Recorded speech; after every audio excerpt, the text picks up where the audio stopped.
omega 3 perkrovos, tokios kaip perdozavimo, nu, labai mažai tikėtina. Taip, gali sąlygoti ten, tarkim, tam tikrus virškinimo trakto sutrikimus, būna refliukso simptomatika labai ištresnė, bet irgi galim rasti variacijų, kada, tarkim, omega 3 galim, tarkim, tą dozę dienos, jeigu taip pat padalinti per kelias dalis, valgyti būtinai po valgio, nu, vartoti.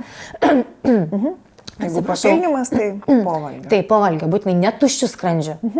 Nesu kava. Taip. Kava ir omegos.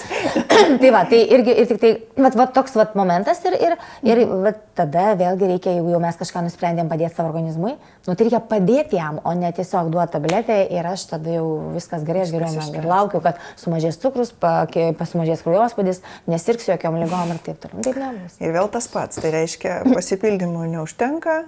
Ir geram pasisavinimui, pilnavertė mityba, nors ir ypatingai polifenoliai, taip, tie antioksidantai, kurie neleidžia, nu, realiai omega 3 leidžia pasisavinti labiau, ne, tai, nu, tai vėlgi daržovės šviežios, alyvuogių aliejus, tai yra ryškių spalvų daržovės, ne, tuo mes turėsim, kaip sakyti, tas sezonas greitai pasirodys, arba jeigu jis ir praėjęs, tai mes tada vis tiek užsišaldom, tada padarom namų darbus, užsišaldom uogas žiemai, nu, mes turim turėti.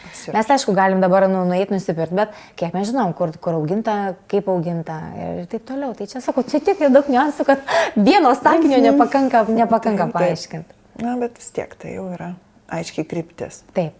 Tai, kiek aš supratau, prioritetas gauti iš maisto, taip. Bet neturėti iliuzijos, kad tikrai man pavyko. Ne? Kaip pasitikrinti? Matuoti? Taip. Ir jeigu reikia pildyti, ne? Reikia, o dažniausiai reikia pildyti. O dažniausiai reikia.